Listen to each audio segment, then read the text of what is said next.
Welcome to Easy English Kannada learning channel. It is easy for everyone to learn English. So ಇವತ್ತು ನಾವು ನಮ್ಮ ಚಾನಲಲ್ಲಿ the basic important part of grammar is parts of speech, ಅಥವಾ ಕನ್ನಡದಲ್ಲಿ ನಾವು ಅದನ್ನು ಪದವಿಭಾಗ ಅಂತ ಕರಿತೀವಿ.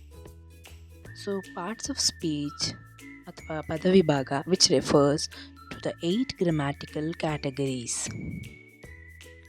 So the 8 grammatical categories are 8 grammatical categories ಯಾವ್ದು ಅಂದರೆ noun, pronoun, verb, adjective, adverb, preposition, conjunction and interjunction.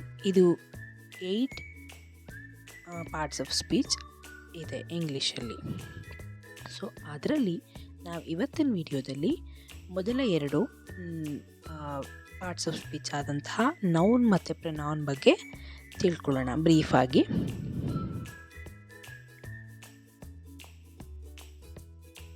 ಮೊದಲನೇದಾಗಿ ನೌನ್ ನಾವು ನೋಡೋದಾದರೆ, ನೌನ್ ಅನ್ನೋದನ್ನು ನಾವು ಕನ್ನಡದಲ್ಲಿ ನಾಮಪದ ಅಂತ ಕರಿತೀವಿ.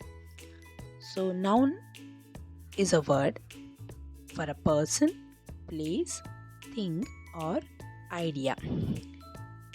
So example, boy, school, book. ಕನ್ನಡದಲ್ಲಿ ನಾವು ಹುಡುಗ, ಶಾಲೆ, ಪುಸ್ತಕ, ಪೆನ್ನು ಅಂತ ಎಲ್ಲ ಹೇಳ್ತೀವಲ್ಲ, ಇದು ನಾಮಪದ.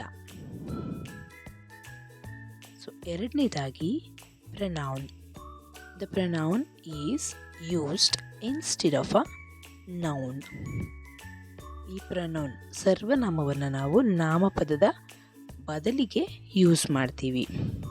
ಇದಕ್ಕೆ ಎಕ್ಸಾಂಪಲ್ ಏನು ಅಂದರೆ ಹಿ, ಶಿ, ಇಟ್.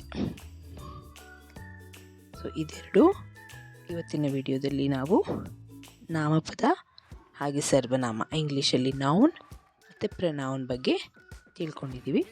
ಸೊ ಇನ್ನು ಉಳಿದಿದ್ರ ಬಗ್ಗೆ ನೆಕ್ಸ್ಟ್ ವಿಡಿಯೋದಲ್ಲಿ ತಿಳ್ಕೊಳ್ಳೋಣ.